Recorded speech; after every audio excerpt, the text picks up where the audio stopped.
वेग करा शरणचा उदारा पांडुरंगा देह हे काळाचे धन कुबेराचे तेथे मनुष्याचे काय आहे देता देवविता नेता निवमिता तेथे याची सत्ता काय आहे निमित्ताचा धनी केला असे प्राणी माझे माझे म्हणून व्यर्थ केला तुका म्हणे कारे नाशिवंतासाठी देवासवे आटी पाडी तोशी देह हे काळाचे धन कुबेराचे तेथे मनुष्याचे काय आहे विठ्ठल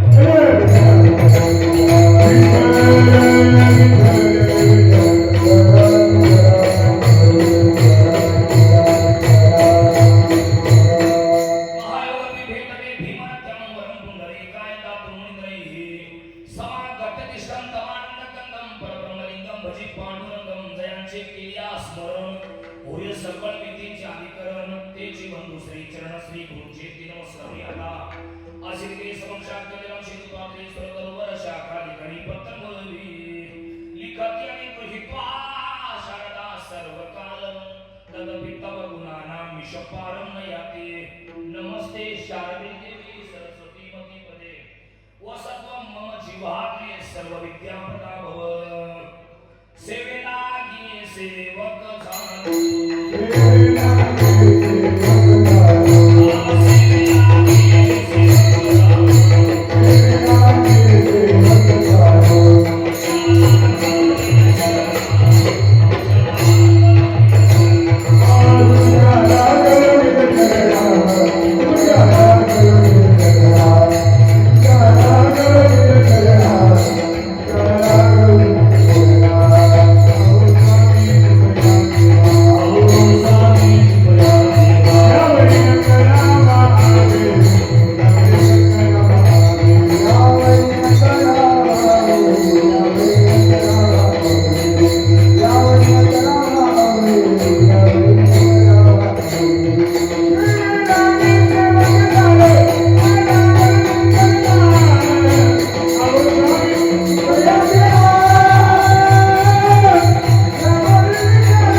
श्रीमंत संत जगद्गुरु तुकाराम महाराज यांचा महत्वाचा उत्कृष्ट उपदेशपद या प्रकरणातील संसारिक जीवाला मार्गदर्शन करणारा 5 चरणाचा अभंग कीर्तन सेवेसाठी निवडला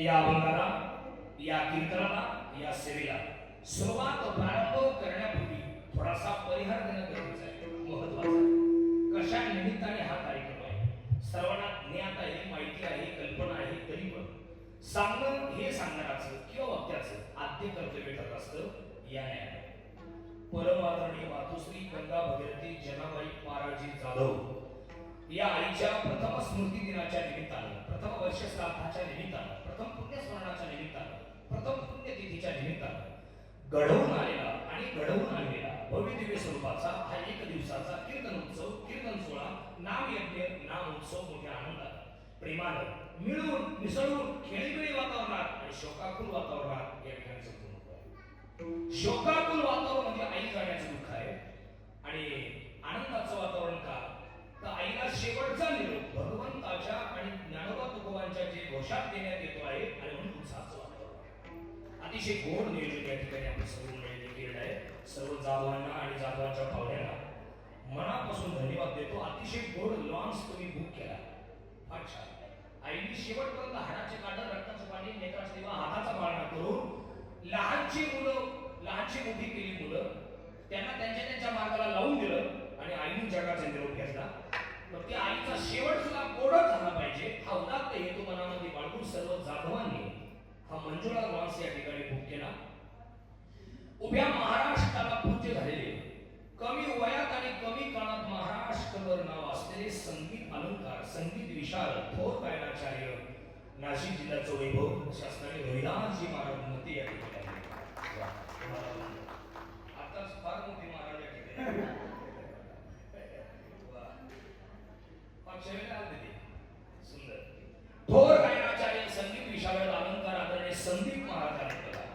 खूप छान तुम्हाला म्हणतो.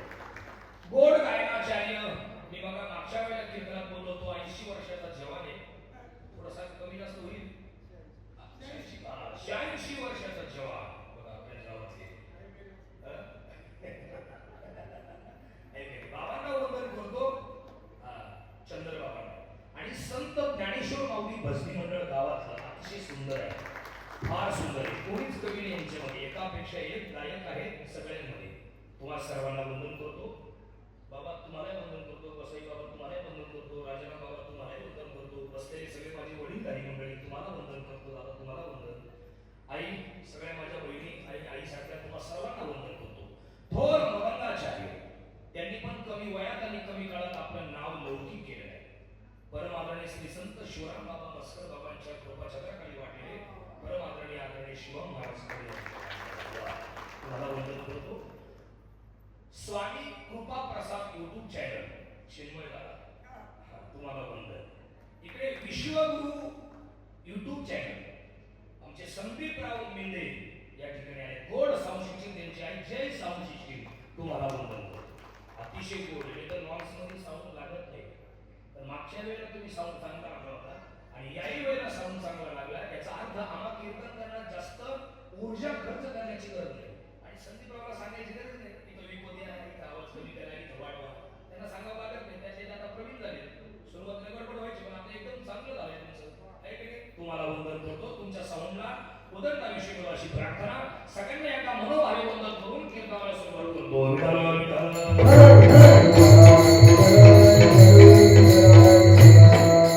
परम आदरणीय जनाबाई आईच्या पाठीमागे आदरणीय अंबादास पाराजी जाधव पाटील, आदरणीय गीताबाई पिंगळे पाटील, आदरणीय संदीप दादा, आदरणीय नितीन दादा, आदरणीय रामदास दादा इथे भारत मातेच्या सेवेसाठी ते प्रवृत्त आहे. भारत मातेची सेवा करताय गेल्या अनेक वर्षापासून आणि जवान आहेत. सैन्य दलात ते भरती झालेले आहेत आणि थोर आहेत आणि देवापेक्षा कमी नाही. हे जी मंडळी असतात ना आर्मीवाले, हे देव नाही आहेत पण देवापेक्षा कमी नाही. आणि आपल्याला जिवंत देव जर पाहिजे असेल तर या लोकांमध्ये पाहावं लागतो.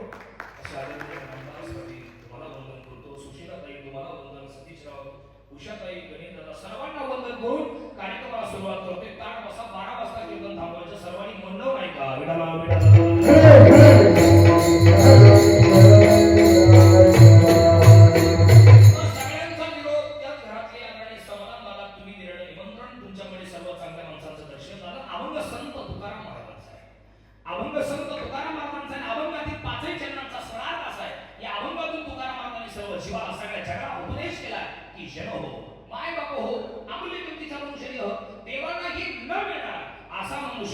कारण स्वर्गीच्या आईची गाती देवा मृत्युलोकी व्हावा जन्मावा जन्मावा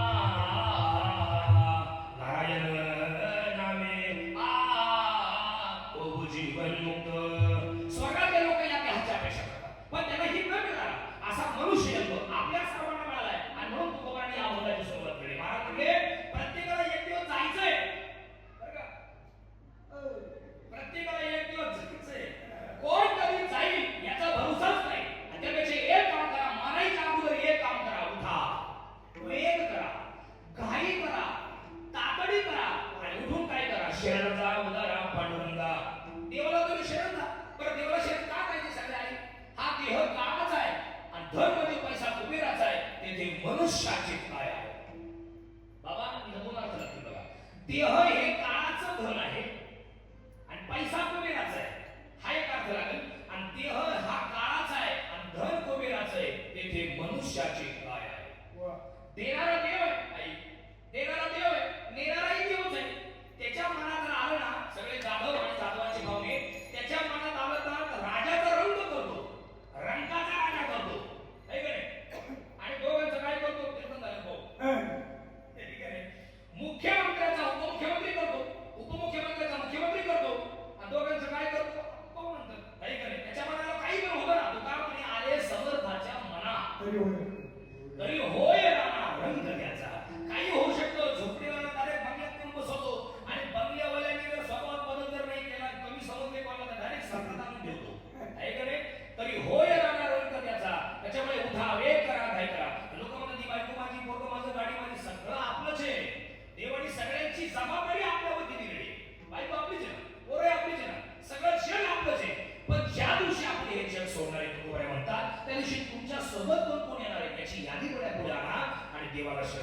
आणि अभंगाचा शेवट करताना इतका गोड केल्यामध्ये मामा तुकाराम महाराज म्हटले का रे, प्रश्न विचारले शेवटच्या चरणात, का रे जेवढे बसले ना माझ्या पुढे सगळ्या बाया माणसं त्या प्रत्येकाला तुकोबाने प्रश्न विचारलाय का रे, प्रत्येक खुर्चीवरल्या माणसाला प्रश्न विचारलाय का रे, तुकोबाने विचारलं मी नाही का रे.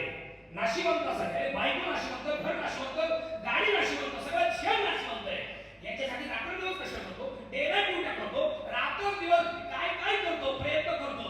असाच प्रश्न हरिपाठाच्या 5व्या अभंगाच्या 3ऱ्या चरणात विचारलाय बा. साया सदरीशी प्रपंच दीर दिशी पण हरीशी न बोलीशी. हा प्रश्न आहे ना, कोणामुळे काय कमी केलं देवाने, बायकोने दिली का, पोराने दिलं, नवऱ्याने दिलं का, घरने दिलं का, काय कमी केलं देवाने, असं करू नका. उठा, पेद करा, काही करा, काय नाशिवंतासाठी देवासाठी मात्र अटी निर्माण करतो, असं करू नका. देवाला शरण जा. विठ्ठल विठ्ठल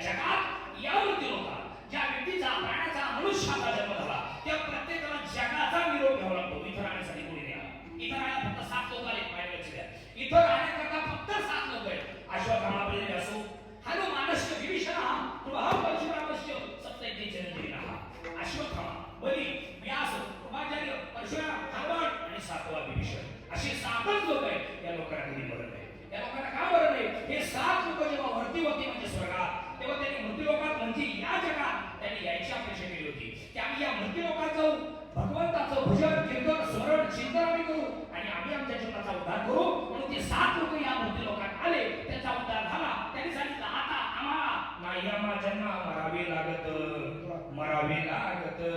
आता मला जन्म नाही, आता मला मरण नाही. का बरं? धन्य आम्ही जन्म आलो, धन्य आम्ही जन्म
तीन लोक वर छत्रले राजे स्वर्ग मृत्यू पाताळ या तीनही लोकांच्या लोकांना मरण आहे.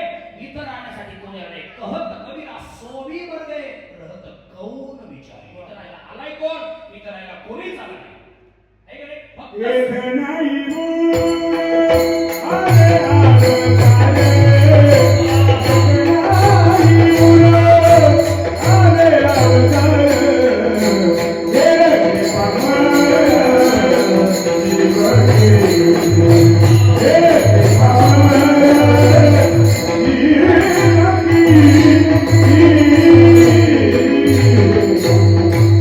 येथे उरो आले नाही अवतार इथं राहण्यासाठी कोणीच आलं नाही येर ते पामर जीव किती अरे देवांना मरावं लागलं म्हणजे अवतार कार्य पूर्ण करावं लागलं आपल्या सारख्यांचं काय येर ते पामर जीव किती सगळ्यांनाच जावं लागणार आहे इथं राहण्यासाठी कोणी आलं नाही बरोबर आहे की नाही किंवा तुम्ही जर ज्ञानेश्वर माऊलींना प्रश्न विचारला सांगा कालपर्यंत किती लोक वारले माऊली विचारा तुम्ही आनंद माऊली किंवा बसलेला विचारा माऊली सांगा कालपर्यंत या जगात किती लोक वारले आज संध्याकाळी 10 वाजेपर्यंत किती मरणार आहे आणि उद्या सकाळी 12 वाजेपर्यंत किती लोक मरणार आहे तेव्हा याचं उत्तर देताना माऊलीने गोड भाष्य दिले महाराज म्हणतात आजामेला पंजामेला बाप भाषण घेला आजामेला पंजामेला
एकनाथ महाराज म्हणतात अशा आयुष्यात त्यांच्या घटना घडल्या ती लोक त्यांच्या आयुष्यामध्ये काळे काळे अवघे सरे कोणी न उरे क्रेशी काळे काळे अवघे सरे म्हणजे काय दिवस पास करायचं काम करतात न उरी क्रियेशी. म्हणून आयुष्यात तरुणपणात कधी पत्नी मरू नये, तरुणपणात कधी नवरा मरू नये, लहानपणात आई वडील मरू नये, म्हातारपणात मुलगा मरू नये. जगातले सगळ्यात मोठे दुःख आहे, याच्यापेक्षा दुःख आयुष्यात असूच शकत नाही. 4 कारणामुळे सध्या लोक जगातून निघून चालले. अटॅक पायी चालले, व्यसना पायी चालले, ऍक्सिडेंट पायी चालले. इकडे कोरोनाच्या काळात बरेचसे लोक गेले. 22 वर्षाच्या मुली सध्या विधवा आहेत. 25 वर्षाच्या मुली विधवा आहेत. आपल्या गावात आहे, आपल्या मळ्यात आहे, आपल्या गल्लीत आहे, आपल्या आजूबाजूला राहतात, आपल्या घरात सुद्धा आहे. 22 वर्षाची विधवा आहे, 30 वर्षाची विधवा आहे, 25 वर्षाची विधवा आहे. नवरा अटॅक पायी मारलाय, कॅन्सर पायी मारलाय, ऍक्सिडेंट मध्ये गेलाय, कोरोनाच्या काळात सापडलाय. बिचाऱ्यांनी आयुष्य काढायचं कसं आणि कोणाकडे पाहू? दुसरा नवरा करायची सोय देत आहे का? एक बाळ आहे छोट, 2 वर्षाचं, 3 वर्षाचं. मी जर दुसरा नवरा केला चंद्रबाबा, तर माझ्या बाळाला कोण सांभाळेल, कोण जीव लावेल? त्या बाईनं आयुष्य कसं आणि कोणाकडे पाहून काढायचं? कसं आयुष्य लय दुःख आहे. आणि मग या सगळ्या लोकांकडे मते मामा तुकाराम महाराजांचं लक्ष केलं. तुकाराम महाराजांचं म्हणणे, अरे का कमी वयात जाता? ठीक आहे, नैसर्गिक क्रिया तुमच्या आपत्ती तुमच्यावर आली, तो भाग वेगळा. तुम्ही आजारी पडले, तो आजार नाही आवरला, तुम्ही निघाले, ठीक आहे. तुमचं वय झालं, तुम्ही निघाले, ठीक आहे. पण कमी वयात दारूपायी नशेपायी का जाता? त्यापेक्षा एक काम करा, आलिया संसारात उभा वेग करा. आलिया संसारात उभा वेग करा.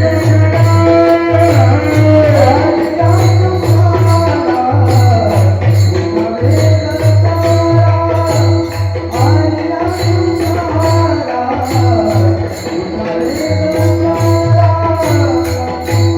उभा वेग करा.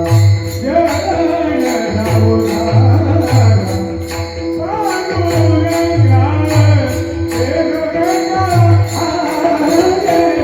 उभा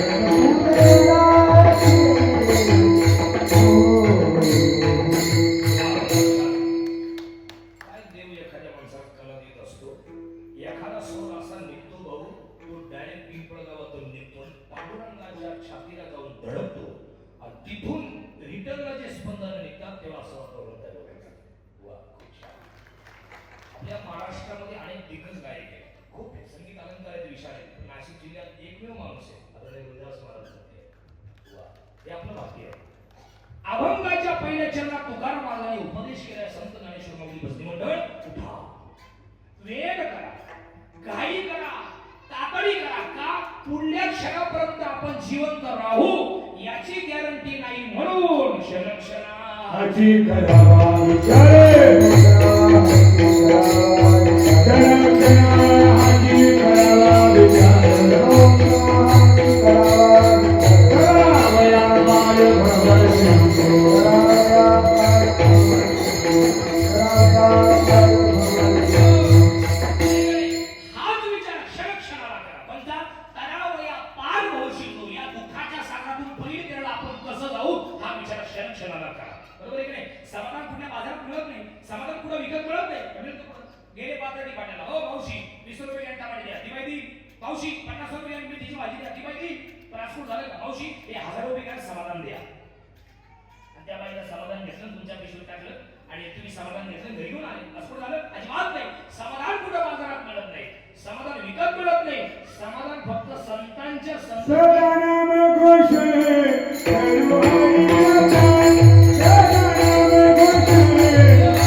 सदा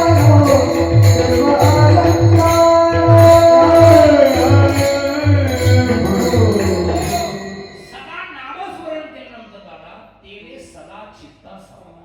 सदा नामस्मरण करा आणि सदा नामस्मरण केल्यानंतर तेने सदा चित्त असावा. रात्रंदिवस याचा अर्थ बायको सोडून द्या, पोरग सोडून द्या किंवा नवरा टाकून द्या आणि मग जरा फक्त भजनच करा असं ते नाही का? उलट सुखी करावा संसार न संडावे दोन्ही वार. सुखाने संसार करा आणि यातून जो वेळ मिळेल ना तेव्हा शरणचा उदारा पांडुरंगा नाही का नाही? आता एक मुद्दा असा आहे, उदारा पांडुरंगा सांगितले शरण जा. शरण कोणी जायचंय? शरण कोणी जायचंय, कोणाला जायचंय, कसं जायचंय आणि कशा करता जायचंय अशी चार प्रश्न सुरुवातीला आवडलाय. शरण कोणी जायचंय? जे नरवी आणि त्यांनी जायचंय. कोणाला? देवाला. कसं? सर्व भावी म्हणजे काय? काया वाचा आणि मने. काया म्हणजे शरीर, वाचा म्हणजे तोंड म्हणजे नामस्मरण आणि मनाने देवाला शरण जायचं. कशा करता? तो हा उतरील पार सुखाच्या दुःखाच्या सागरातून पहिली तिला तोच घेऊन जाऊ शकतो आणि म्हणून शरण जा उदारा पांडुरंगा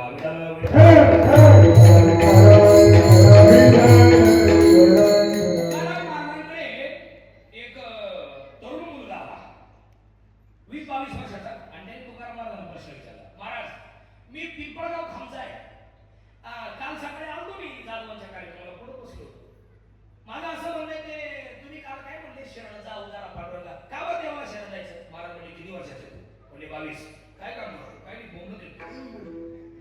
काम काय करतो? काही नाही, आई वडिलांच्या जवळ उड्या मारतो. म्हणले ऐक, तू लहान होता, तुला चालता येत नव्हतं, तुला काहीच कळत नव्हतं, तुला व्यवहार ज्ञान सुद्धा नव्हतं लहानपणी, पण आता जी तुझी वय आहे, तुझी वेळ आहे, हे सगळ्या गोष्टी करण्याचं आहे. सगळ्या म्हणजे जवळ सकला शिकता आहे आता चालावं या पाय कव तू आपुले स्वहित पाय तीर्थयात्रा जाय चुकू नको जव काळ असे दुरी ठेला. तीर्थयात्रा करण्याचं, नाम परमार्थ करण्याचं, नामस्मरण करण्याचं तुझं हेच वय आहे आणि म्हणून तुम्ही मला शरण जा.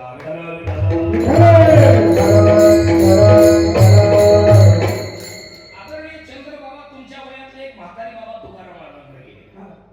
86 वर्षाचे. तुम्ही तरुण आहे पण ते लय टेकली होती. काठी टेकवीतच गेले. टेकवीत गेले आणि त्यांनी तुकाराम महाराजांना प्रश्न विचारला, महाराज काल होतो मी कीर्तनाला, तुम्ही ते शरण जा म्हटले, का बरं जा? महाराज म्हटले, बाबा तुमचं वय? म्हणले 86.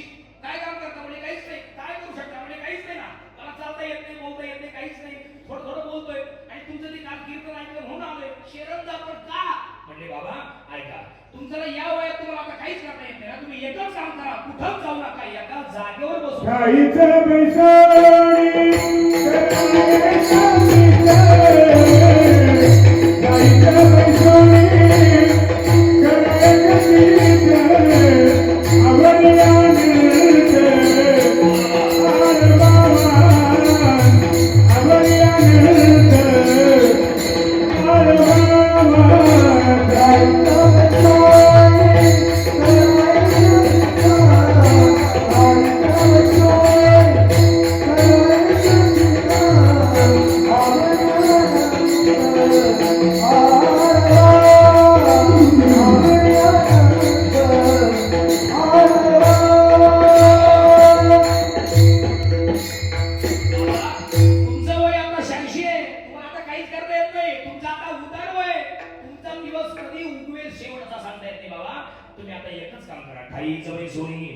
एका जागेवर बसून तुम्हाला देवाची उपासना करता येईल. परवेझाने आजीवनी आई पडिलो तुझे आई हा वाचोयालो एकवरी बोलते हरी तुम्हाला मरतय हा परवेझाने आजीवनी आई पडिलो तुझे आई हा वाचोयालो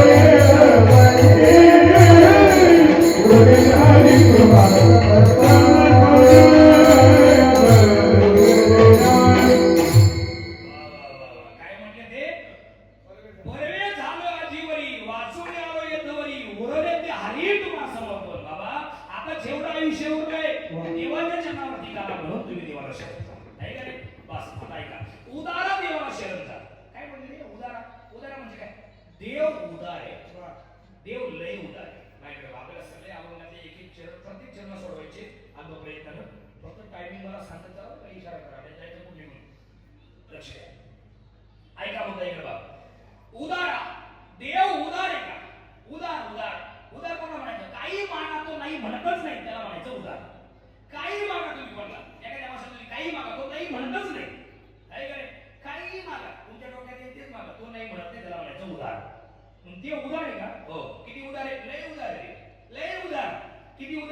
108 बायका आहे, मला एकही बायको नाही. मग मला असं वाटतं तुझ्या 16,108 बायकांमध्ये एखादी बायको मला देऊन टाक. तोंडावर देवाच्या तोंडावर पुरावा द्या वाजवा. नारद जी ने किसन जी को एक औरत मंगी थी. नारद जी ने किसन जी को एक औरत मंगी थी. देवा तुझ्या 16,108 बायकांमध्ये एक बायको मला देऊन टाक. देव हसला. देवाला राग नाही आला. समजा मी असं विचारतो उद्या सकाळी जर मारुती मंदिरापुढे पिंपळगाव आमच्या असं जर एखाद्याला म्हणलं तर काय होईल त्याचा अंदाज नाही लावा. इमेजिन काय होईल काय होईल जिवंत चिरायचं नाही का आपल्याला. दोन चार खापा द्या कशाप्रमाणे पेरू केली नाही काय अरे खापा काढायचा नाही आपला. पण देव नाराज नाही. देव हसला. देव काय म्हणला माहिती का नारदा देवा ए नारदा तुला माझ्या 16,108 बायकांमध्ये एक बायको पाहिजे का. घेऊन जाय घेऊन जाय. नारद म्हणा खरंच हा खरंच. पण ऐक ना माझी अट आहे. काय हसोनी बोले मुरारी ज्या घरी नसेल कंसारी ती तुझी मुख्य अंतुरी समर्पिली यथार्थ. जा तुला जी पाहिजे ती दे. एक नाही 10 भाग घेऊन जाय. पण जी आवडत ती दे. पण जिच्या जवळ मी नसेल ती घेऊन जा. जा नारद लिहिलेला देव म्हणून फसला म्हणले. पण नारद देवाला येडा म्हणतो पण ते कोणी नव्हतं काय माहिती. ऐका ना इकडे बघा नारदाला असं वाटलं हा असून असून किती जणी जवळ असेल 1,000 2,000 3,000 या सगळ्या किती आहे 16,000 ना एखादी कोणाला भेटलं तरी आपल्याला. आणि म्हणून नारद प्रत्येक गिरजायचे माझ्या बाबा तुम्हाला अक्षर बोलून लागतो. नारद प्रत्येक गिरजायचे दरवाजा वापरायचे टुक टुक आणि देवा दरवाजा वापरायचे. काय नारदा काय नाही तुझी आठवण झाली म्हणून थांबतो. झाला पोपट पाहिजे तरी परत दुसरा दरवाजा टुक टुक देवाने तो घडला असा असा दरवाजा वाजवला. देवाने तो घडला. काय नारदा नाही हे चालू होतं गेटवरती मिलिटरीच्या तुझी आठवण झाली म्हणून थांबलो. 16,106 करत फिरले नारद. प्रत्येक घरी देव होता. सगळ्या आया सगळे पाहुणे जाधवांचे पाहुणे देव होता. तो भगवान कृष्ण होता. तो का कृष्ण कमांडर होता का तो काय कृष्ण कमांडर होता काय देव तो भगवान. ऐक रे चतुरा तो शिरोमणी गुण लावण्याची खाणी मुकुट सकाळमणी धन्य तू चिरतो. ऐक रे देव येतो जिकडे पाय ते म्हणतात आनंद रूपे आनंद मेशेची खेळे मी अत्याशी देखले मी अत्याशी बाप नको देवीवर कोण पानले कैसी. जिकडे पाहे तिकडे ऐक रे देव देव हरीची आसा हरी दाही तिच्या जिकडे पाहे तिकडे देव. शेवटी शेवटचा दरवाजा वाजवला.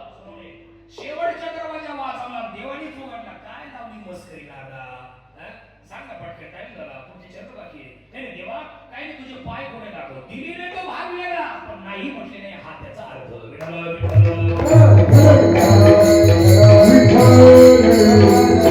ऐका देवाकडे 6 गोष्टी होत्या. 6 किती गोष्टी होत्या बोलत जा. 6 गोष्टी. 6 गोष्टींमधल्या 5 गोष्टी देवाने लोकांना वाटून दिल्या आणि म्हणून त्याला उदार म्हणतात. हा षडगुण ऐश्वर्य संपन्न एक भगवंताची जाण एक भगवंताची जाण फक्त एकच आहे. आणि ज्ञानेश्वर महाराज तो वर्णन केलं ना. ऐका यशस्वी औदार्य ज्ञान वैराग्य ऐश्वर्य हे 6 गुणवरे वसती जेथ म्हणून तू जाणत. बरोबर आहे का बरोबर आहे की नाही. 6 गोष्टी पण यामध्ये यश श्री औदार्य ज्ञान वैराग्य आणि ऐश्वर्य या 6 गोष्टी पांडुरंगाकडे. 6चे 6 गोष्टी देवाने लोकांना 5 गोष्टी वाटून दिल्या. एकच गोष्ट कोणाला दिली नाही तिचं नाव लक्ष्मी आहे. लक्ष्मी नाही लक्ष्मीचे ना लक्ष्मी कोणाला देऊ नये बरोबर आहे की नाही. कारण तेव्हा सगळी माणसं आणि बाळा रात्रीची लक्ष्मी कोणाला द्यायची पैसा आमचा भाग वेगळा आम्हाला तुम्हाला सांगतो ऐक पगार वाटताना सुद्धा संध्याकाळी नका ऐक पण लक्ष्मी देवाच्या प्रेमात पडली होती आणि म्हणून देवाने लक्ष्मी कोणाला दिली. हे प्रेमात पडा पडेल तेव्हापासून तुम्हाला काय वाटतंय आता बसून पूर्वी बसून प्रेमात पडा पड्या मला माहिती ना समजा तुम्हाला उदाहरण ऐका. उदाहरण एकदा लक्ष्मी देवाच्या प्रेमात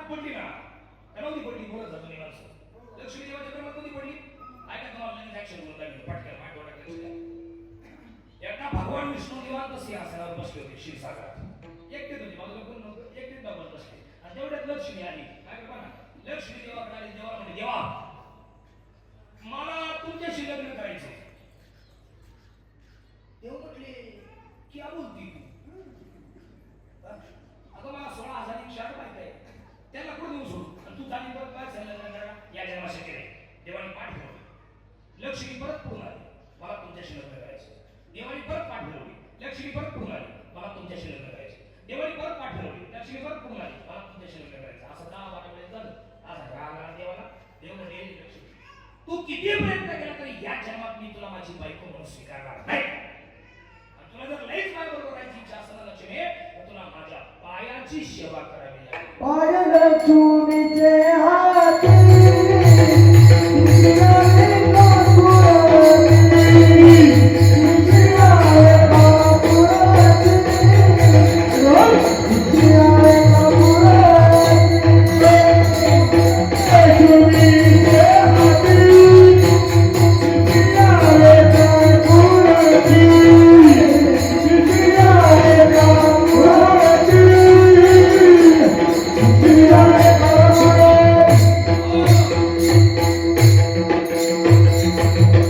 लक्ष्मी तू किती प्रयत्न केले तरी या जन्मात मी तुला माझी बायको म्हणून स्वीकारणार नाही. लय तुझी इच्छा असेल ना माझ्याबरोबर राहायची, तुला माझ्या पायाची सेवा करावी लागेल. म्हणून पाय लक्ष्मीचे हाती म्हणून लक्ष्मी कोणाला दिले नाही. बाकी 5 गोष्टी देवाने लोकांना वाटल्या. कोणत्या कोणत्या वाटल्या ऐका. येशे थोरविला मारुती, विभीषण केला लंकापती. अवतार देवरी कर्ण हाती कीर्ती, दिगंबरी मिळाली. येशे थोरविला मारुती, विभीषण केला लंकापती. यश नावाचा गुण मारुतीला दिलाय. ऐका इकडे बघा. ज्याला मिलिटरी भरती करायची, रामदास नावासाठी, ज्याला मिलिटरी भरती करायची, ज्याला पोलीस भरती करायची, ज्याला कमी वयात लय मोठं काम करायचे, ग्रामपंचायतीमध्ये जरी बसलेले असेल सदस्य किंवा सगळे मेंबर, त्यांना गाव जर चालवायचं असेल तर काय करायचं? त्यांनी मारुतीची उपासना करायची.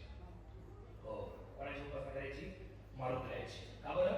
यशे थोरविला मारुती. काही लोक म्हणजे आम्ही पांडुरंगाची भक्त आहे, आमचा पांडुरंग आम्हाला मदत नाही करणार का? अजिबात नाही करणार. का बरं? पांडुरंगानेच यश नावाचं खातं मारुतीला दिलं. याला पुरावे आहेत ना बाबा. कशी पुरावे आहेत? ताडवासा नाही नाही का दौडलं त्या मला बुद्धू. आपल्या महाराष्ट्राचे मुख्यमंत्री कोण आहे? देवेंद्र फडणवीस साहेब आहे. महाराष्ट्राचे मुख्यमंत्री देवेंद्र फडणवीस साहेब आहे.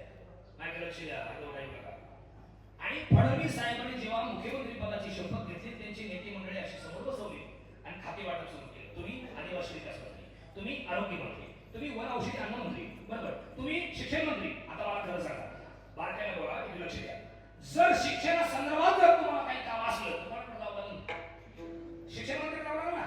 एका जणांनी नातीची फाईल घेतली. साहेब ते पाथर्डी फाट्याला उदाहरण चाललेलं आहे, तुम्ही शिकावा साहेब पाथर्डी फाट्याला आले सभावती स्टेडियमला, आणि एका जणांनी नातीची फाईल घेतली. नागपूर शिकली होती, तिला काही नोकरीच लागत नव्हती. बाबांनी घेतली नातीची फाईल आणि गेले डायरेक्ट सभेत.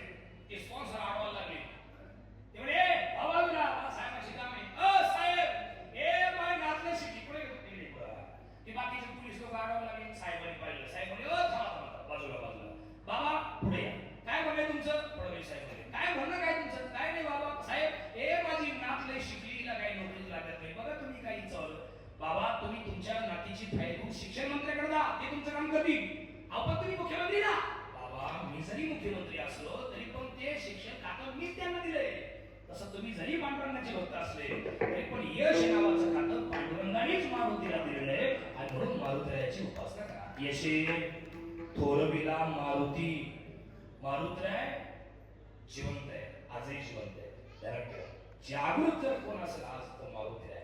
7 लोक अमर आहेत. अश्वत्थामा, बलिव्यासो, हनुमानस्य, विभीषणः, कृपः, परशुरामस्य, सप्तैते चिरंजीविना. अशी 7 लोक आहेत. त्यापैकी मारुतीराय सप्तैते चिरंजीविनापैकी एक आहेत. मारुतीराय आजही ब्रह्मचारी आहेत, बाल ब्रह्मचारी आहेत. आजही त्यांची उपासना केल्यानंतर ते भक्ताला पावतातच. आणि म्हणून मारुतीरायची उपासना करा. अजून तुम्हाला सांगतो की ज्यांच्या घरात खूप आजार आहे, आजार लय आजार आहे, 1 नीट झाला का दुसरा आजारी पडतो, 2 नीट झाला का तिसरा आजारी पडतो, त्यांनी सुद्धा मारुतीरायाचीच उपासना करायची. का बरं? नासे रोग हरे सब पीरा, जपत निरंतर हनुमंत वीरा. हनुमंताला वरदान दिलेले त्यांच्यावर तुम्ही लक्ष द्या बरं. ज्यांच्या घरात पिशाच बाधा आहे, पिशाची बाधा, बाहेरची बाधा, अभूत विशाच, त्यांनी सुद्धा मारुतीची उपासना करायची. भूत पिशाच निकट नाही आवई, महावीर जग नाम सुनावे. मारुतीची सगळ्या बाया मिळवा, सगळ्या तुम्ही माझ्या आई बहिणी सारखे. संध्याकाळी स्वयंपाक करायला सुरुवात करताना, संध्याकाळी नाही सकाळी पण, संध्याकाळी तुम्ही शेतातून कामावून घरी आल्या की लगेच स्वयंपाक करायचा आहे. मग मी सांगतो तसं करा आजपासून. तुम्हाला शिकवत नाही, हा सांगतोय. इकडे बघा, तुम्ही संध्याकाळी जेव्हा हातपाय धुवा, निवांत थोडं बसा, शांत बसा, तुमचा माइंड शांत करा. राग असो, कारण दिवसभर काही ना काही आपल्या मागे टेन्शन असतं, घरातली माणसं किंवा बाहेरचं शेतातली कामं, ऊन लागलेलं असतं किंवा पावसाने आपण भिजलेला असतो किंवा अनेक प्रकारचा टेन्शन डोक्यात असतं. त्या टेन्शन मध्ये स्वयंपाक कधी करायचा नाही. सगळ्या बाया तुम्ही थोडं शांत व्हा. 10-15 मिनिटं तुमचा माइंड शांत झाला की हरिपाठ म्हणत म्हणत स्वयंपाक करा. पीठ मळायला घेतल्यापासून स्वयंपाक करा. एक भजन करा, नामस्मरण करा. तुमचा हरिपाठ पाठ नाही, तुमच्याकडे मोबाईल नाही, मोबाईल मध्ये लावून द्या. बाबा महाराज सातारकर नाव टाका, सुंदर हरिपाठ बाबा महाराजांचा आहे. खूप हरिपाठ आहेत महाराष्ट्रात, खूप आहेत. लय हरिपाठ अनेक जणांनी गायले, पण बाबा महाराजांसारखा हरिपाठ आजपर्यंत कोणी गायला नाही. त्याच्यानंतर वसंतगडकर महाराजांचा नंबर आहे, तर बाबा महाराजांचा हरिपाठ लहान म्हाताऱ्या माणसापर्यंत सगळ्यांनी हरिपाठ ऐकत ऐकत स्वयंपाक करा. हनुमान चालीसा ऐकत ऐकत स्वयंपाक करा. परिणाम सात्विक अन्न तयार होईल. ते सात्विक अन्न घरातल्या माणसाच्या पोटात गेल्यानंतर माणसाची वृत्ती सुद्धा सात्विकच होईल. कैसे खावे अन्न कैसे होए त्याचे मन, कैसे होए त्याचे मन,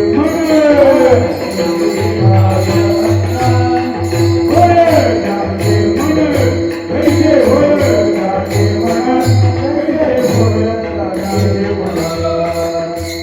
जैसे खावे अन्न तैसे होय त्याचे मन. तुम्ही जर सात्विक अन्न तयार केलं, सात्विक जर खाल्लं, तर माणसाची वृत्ती सुद्धा सात्विकच होईल. आणि जर टेन्शन मध्ये रागासारखा घरातला राग जर त्या पिठावर टेन्शन मध्ये काही बाय नवऱ्याचा राग त्या पिठावर,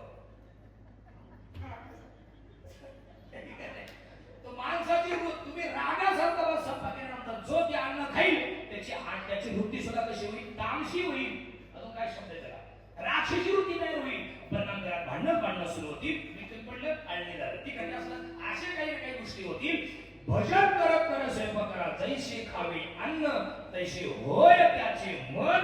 आणि म्हणून हनुमंतरायाची उपासना करा. विठ्ठल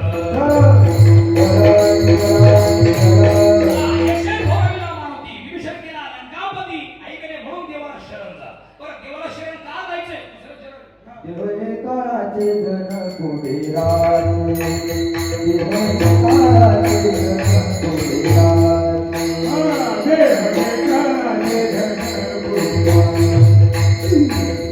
देवळे काळाचे धन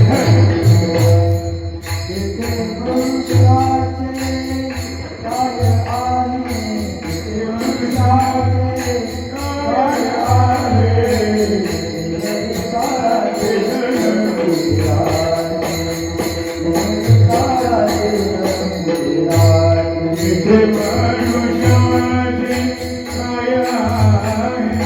तेथे मनुष्याचे काय आहे, तेथे मनुष्याचे काय आहे, देवळे काळाचे धन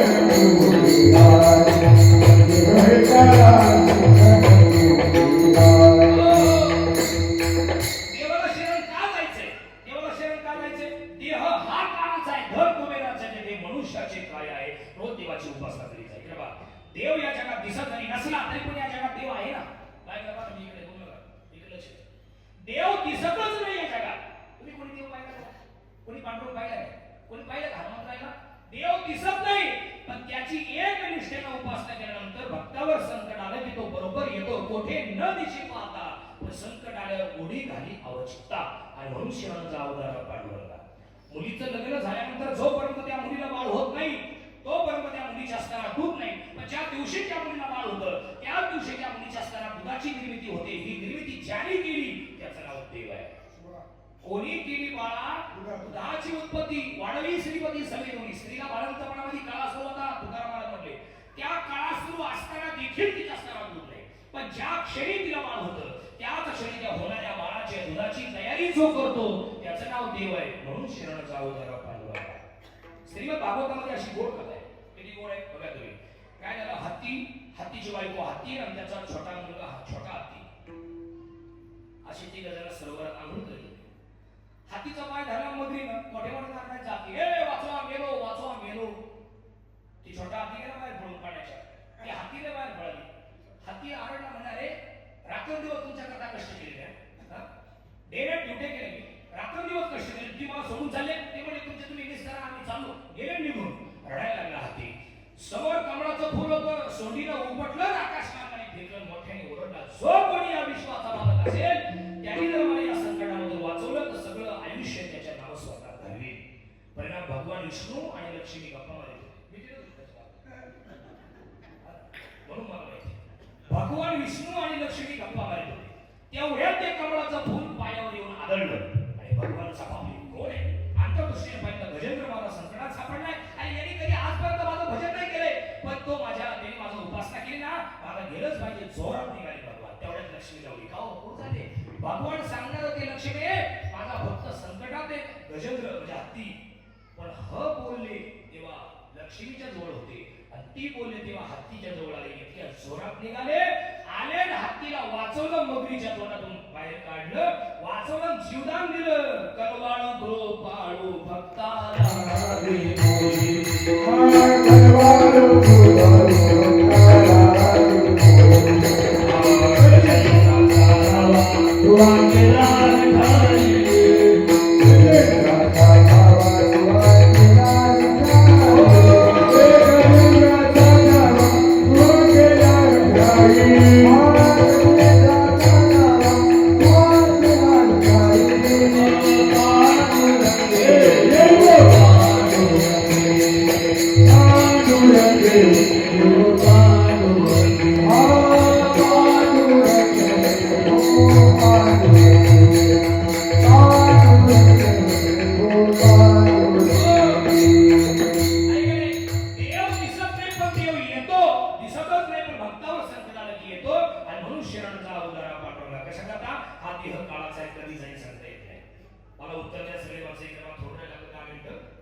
पाठीची बैल शेजीची कामी म्हणजे बायको दूर राये मग कोण सोडवे एका चक्रपाणी वाचविया तुला सोडवेला कोणी तुकोबाई म्हटले फक्त एकच परमेश्वर तुम्हाला सोडू शकतो आणि म्हणून त्याची पायी घाला मिठी अशा अर्थाचं चिंतन आहे. ऐकले हे बघा शरीर हे भाड्याचं घर आहे. काय बोलतात शरीर हे भाड्याचं घर आहे आणि ते आपल्याला दिलंय सांभाळायला. उदाहरण देऊ तुम्हाला पिंपळगाव खामच्या मराठी शाळेत एका शिक्षकाची बदली झाली. लय गोडे मला दुसऱ्याच्या सोडवायचं हे उदाहरण सांगू बाकी नाही का. पिंपळगाव खामच्या मराठी शाळेत एका शिक्षकाची बदली झाली आणि 4-5 दिवस झाले त्यांनी एका म्हाताऱ्या माणसाची भेट घेतली. म्हणजे बाबा नमस्कार मी चांदवडचा आहे तुमच्या गावात बदली झाली. पहिली गाव माझं बदली तिकडे चांदवडच होती आता तुमच्या गावात आहे. माझी बायको तिकडचे पोरं तिकडचे मला काय कळत नाही बाबा. बाबा म्हटलं मी काय करू काय नाही तुमच्या गावात जर असेल एखादं घर असेल काय घरात कोणीच राहत नाही बंद आहे कुलूप आहे असं घर असं तर सांगा मी त्या घरात राहतो. बाबा म्हटले माझंच घर आहे ना आम्ही राहायला भाट्यावर आहे घ्या तुम्हाला घरात तुम्ही राहा. म्हटलं मग काय नाही तुम्ही शिक्षक शाळेला पोरांना शिकवतात काय घ्या नाही बाबा असं करू नका. नीती नम्रता काय सांगते बाबा व्यवहार काय सांगतो असं नका करू. तुम्ही माझ्या वडिलांच्या वयातले पण घ्या करार सांगा. करार झाला 5 वर्षाचा भाडं प्रत्येक महिन्याच्या 1 तारखेला भाडं ठरलं. शिक्षक त्या घरात राहू लागले. हे नाही का सगळे शिक्षक त्या घरात राहू लागले. वर्ष संपलं दुसरं वर्ष संपलं तिसरं वर्ष संपलं चौथं संपलं 4.5 वर्ष झाले 5.5 वर्ष झाले आणि फक्त आता 15 दिवस बाकी राहिले शिक्षकांचा त्या घराचा करार संपायला. शिक्षकांनी बाबांना बोलवलं म्हणजे बाबा गेल्या 5 वर्षापासून आम्ही बायको पोरं तुमच्या घरात राहतोय. प्रत्येक महिन्याचे 1 तारखेला भाडं ठरलं होतं मी देत होतो. दुसरी गोष्ट तुमच्या आशीर्वादाने आम्ही तुमच्या घरात राहिलो. आता 5 वर्ष पूर्ण होत आहेत 15 दिवस फक्त राहिले करार संपायला. माझं असं म्हणणं आहे अजून 1 वर्ष मला तुमच्या घरात राहू द्या. शक्य आहे का? करार संपला घर खाली करायला करायचं मौत जब तुझको आवाज देगी, मौत जब तुझको आवाज देगी, घर से बाहर निकलना पड़ेगा। मौत जब तुझको आवाज देगी, घर से बाहर निकलना पड़ेगा। जिंदगी एक किराए का घर है, एक ना एक दिन बदलना पड़ेगा। मौत जब तुझको आवाज देगी, घर से बाहर निकलना पड़ेगा। मौत जब तुझको आवाज देगी, घर से बाहर निकलना पड़ेगा। संदर्भ कसा लावायचा बघा थोडा लांब लक्ष द्या करार संपला घर खाली करायचं 2 वर्ष नाही 1 वर्ष नाही करार संपला घर खाली करायचं असं शरीर भाड्याचं घर आहे त्यातला भाडे करू आत्माराम आहे करार झालाय 90 वर्ष 50 वर्ष 80 वर्ष 100 वर्ष आणि करार एकदा संपला की ते घर खाली करायचं जिंदगी एक किराए का घर है एक ना एक दिन बदलना पड़ेगा मौत जब तुझको आवाज देगी घर से बाहर निकलना पड़ेगा प्रत्येकाला जावंच लागतं पण कोण कधी जाईल याचा भरोसा नाही आणि म्हणून ज्या दिवशी जायचे त्याच्या अगोदर उठावे करा सावधान देवाला शरण जा विठोबा कुमारी जय भगवान कुमारी जय भगवान कुमारी सर्वांनी गाण्याला पाच भगवान कुमारी भगवान कुमारी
सगळ्या माझ्या आई बहिणी लेकीबाई सगळे मंडळी हजर आहेत 2 चरण आपले बाकी आहेत तेवढे सांगतो 2 मिनिटात आणि थांबतो हा देह काळाचा आहे, केव्हा काळी सांगता येत नाही. म्हणून काळ आपल्याकडे यायच्या आत, त्याचं लक्ष आपल्याला जायच्या आत देवाची उपासना करा, आपला उद्धार करा. ही बायको माझी, पोरग माझं, गाडी माझी, सगळं जग आपलं आहे. आपलं म्हणजे देवाने यांची जबाबदारी आपल्यावर टाकलेली आहे. बायकोला सांभाळण्याची जबाबदारी आपल्यावरती आहे, आपल्या बाळाला सांभाळण्याची जबाबदारी आपल्यावरती आहे, आपल्या आई वडिलांना सांभाळण्याची जबाबदारी आपली आहे. आणि ह्या गोष्टी केल्याच पाहिजे. मी तुम्हाला सांगून जाईल, शिकवत नाही, सांगतो. इकडे बघा, ज्या वेळेला आपण लहान होतो तेव्हा आपल्याला कपडे लागले की आई वडील, पुस्तक लागले की आई वडील, पेन लागलं की आई वडील, सगळं लागलं की आई वडील, फी लागली की आई वडील. ज्या काळात आपल्याला कोणाचा आधार नव्हता त्या काळात आपल्याला आपल्या आई वडिलांचा आधार होता. आता आपले आई वडील म्हातारे, काठीवरती आले, कमरेत वाकले, शेवटच्या स्टेपला आहेत, त्यांना आता आपल्याशिवाय कोणी नाही. त्यांना निर्धार करू नका, त्यांचा आशीर्वाद घेण्याचा प्रयत्न करा आणि तो आशीर्वाद आपण सर्व मंडळी घेतच आहात अशी अपेक्षा आहे.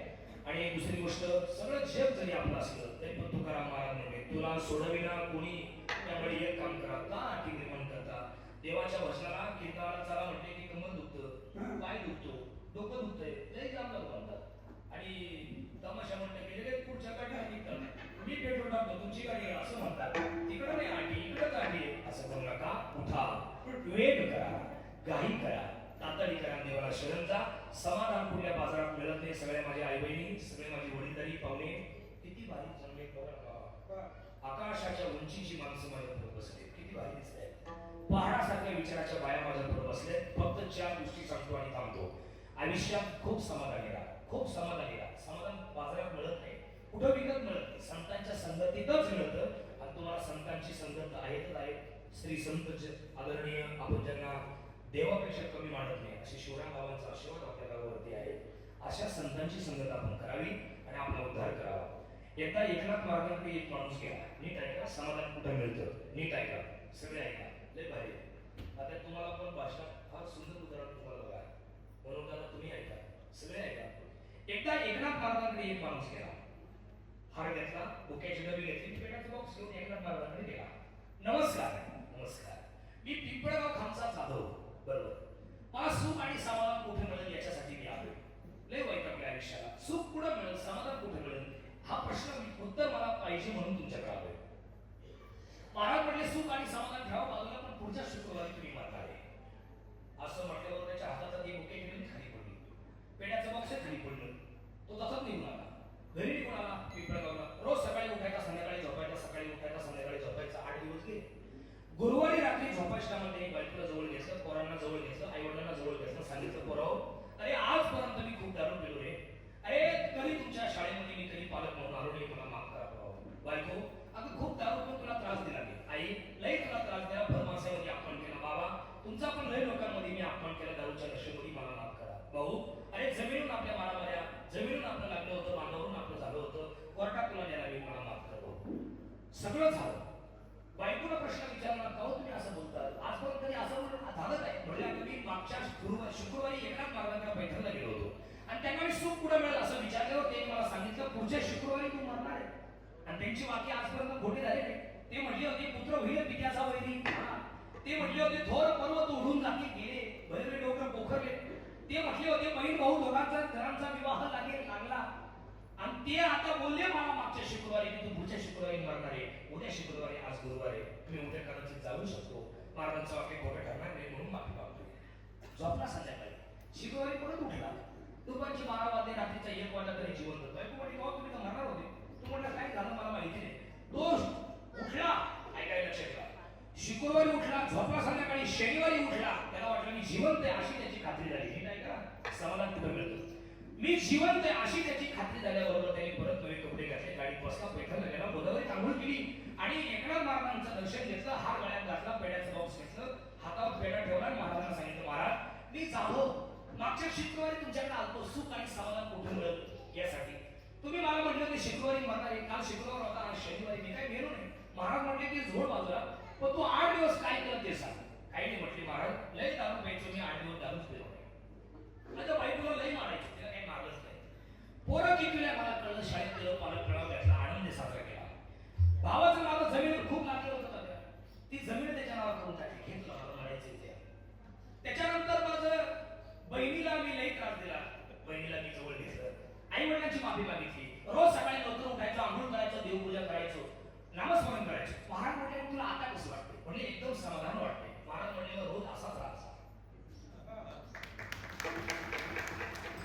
ज्या दिवशी उठशील त्या दिवशी समजा माझं मरण फक्त 8 दिवस बाकी असं समजून सुरुवात करत जा. कायम समाधानी राहशील.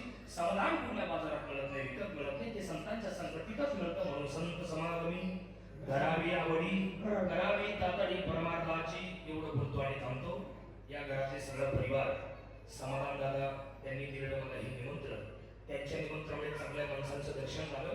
घरातला सगळा परिवार एकदा रिपीट करतो. आदरणीय अंबादास पाटील जाधव, आदरणीय रामदास पाटील जाधव, आदरणीय गीताबाई पिंगळे, संदीप दादा, नितीन दादा, उषाताई, गणेश दादा, सतीशराव, सुशीलाबाई, हा सगळा परिवार आईच्या पाठीमागे होता आणि आहे. सैन्य दलात काम करणारे रामदास दादा तुम्हाला मनापासून वंदन करतो. भारत मातेची सेवा तुम्ही करता. तुम्ही लोक आहात म्हणून आम्ही सकाळी 2 ग्लास खाऊन झोपत असतो. पण तुम्ही लोकांनी जर राजीनामे दिले तर आमच्या झोपात मुक्ती उडती. म्हणून आम्ही तुमचा आदर करतो आणि तो आदर शेवटपर्यंत राहावा अशी अपेक्षा करतो. भारत मातेला वंदन करू की आमच्या रामदास दादाला आणि घरातल्या सगळ्या परिवाराला सुखाचं आयुष्य दे. आणि मी माझ्या बेंगळीच्या वतीनं आदरणीय जनाबाई आईला आदराची आदरांजली वाहतो, श्रद्धेची श्रद्धांजली वाहतो, पुष्पांची सुमनांजली वाहतो आणि थांबतो. यांचं म्हणणं ऐका. म्हणा निवृत्ती ज्ञानदेव सोपान मुक्ता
विठ्ठल